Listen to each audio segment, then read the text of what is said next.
Welcome to The Explainer. Today, we're going to get into something really fascinating, the lie detector. We'll look at the science, the history, and yeah, the surprising amount of doubt behind this incredible machine. Can it really read your mind? Let's find out. This quote, it just hits home, doesn't it? It gets right to the heart of a problem we all face. How do you really know if someone's lying to you? It's a huge question, and people have been trying to figure it out forever. So, here's what we've got on tap. We'll start with the whole puzzle of truth and lies, then look at some, let's say, old school ways of finding the truth. After that, we'll get into the science and how the machine actually works. And finally, the big one. Should we even believe this thing? All right, let's get right into it. This is a big deal for everyone, right? I mean, think about it. So much of our lives, from personal relationships to our jobs, really comes down to whether or not we can trust what people are saying. And this really sets up the whole problem. You've got two kinds of people, right? On one hand, you have the honest person. You know the type. They just can't tell a lie to save their life. It's written all over their face. But then you have the skilled liar, the one who can look you dead in the eye and sell you a story with total confidence. How do you catch that person? Okay, so before all the fancy tech, the wires, and the screens, what did people do? How did they try to figure this out? Well, let's just say they got pretty creative. A lot of it was pure psychology. You had stuff like emotional appeals, swear on your mother's grave kind of thing. And then there was the much darker side, the third degree. This was basically intense, sometimes brutal interrogation designed to just wear someone down until they'd say anything to make it stop. Now this one is wild. Check this out, an ancient Chinese method. The idea was actually pretty brilliant for its time. They figured that if you're lying, you're going to be nervous, right? And when you're nervous, your mouth gets dry. So they'd stick a handful of dry rice in a suspect's mouth.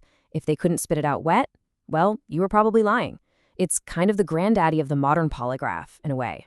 So yeah, these old ways, they weren't exactly reliable, were they? It was pretty much a coin toss. And that's what pushed people to look for a better way. Something more scientific. Something that relied on that solid connection between what we're thinking and how our body is reacting. And that brings us to the big question, the one that drove everything. Could a machine actually do what people couldn't? Could a piece of tech really, truly peek inside our minds and tell if we're lying? And the answer, or at least the theory, comes down to this one core idea, psychosomatic interaction. Okay, sounds complicated, but it's not. It's just a fancy way of saying what you already know. What happens in your mind, the psycho part, has a real physical effect on your body, the somatic part. I mean, we feel this every single day. You're about to give a speech and your heart starts pounding, right? Or you're feeling down and your body just feels heavy. The whole idea behind the lie detector is that telling a lie does the same thing. It creates this inner stress and your body just can't hide it. And this isn't a new idea. Way back in the 1870s, a guy named Cesare Lombroso, often called the father of modern criminology, put this to the test. He built this really basic machine to see if a suspect's blood pressure changed when they were questioned.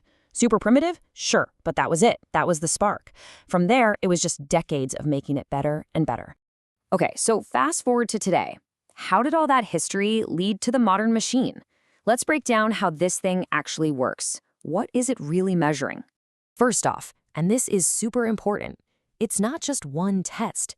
The name polygraph literally means many writings, and that's because it's tracking 4 different things your body does automatically, without you even thinking about it when you're under stress.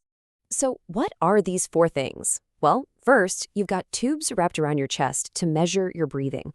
Are you taking faster, shallower breaths? Then there are electrodes on your fingertips to measure sweat, that's skin conductivity. You've also got a classic blood pressure cuff. And get this, even the chair can have sensors in it to pick up on any little fidgets or movements you make. It's watching everything. So picture it. You're hooked up to all this stuff. What is the test actually like? It's not just random questions, it's a really structured process. Okay, so it starts with a pre-test interview. The examiner tries to get you to relax a bit. Then, and this is crucial, they establish your baseline. They ask you totally boring, easy questions like, is your name Bob or are the lights on? Just to see what your body looks like when you're telling the truth and you're calm. After they have that normal reading for you, that's when they start mixing in the real questions. They're looking for spikes, for big jumps from your baseline. All right, this whole process sounds pretty buttoned up, super scientific, right? But, and this is the million-dollar question, does it actually work? How much faith can we really put in this machine?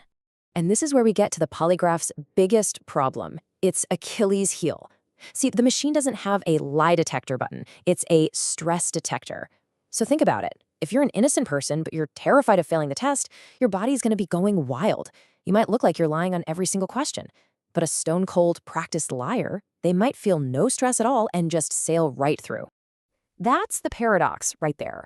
A totally honest person who's just anxious could fail. But a skilled liar who stays calm can pass with flying colors.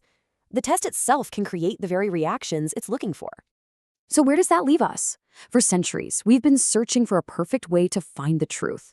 The polygraph is an amazing piece of technology, no doubt. But if all it's really measuring is fear, the fear of getting caught and not the lie itself, can we really call it a lie detector? It makes you wonder if any machine will ever be able to master the very, very human art of deception.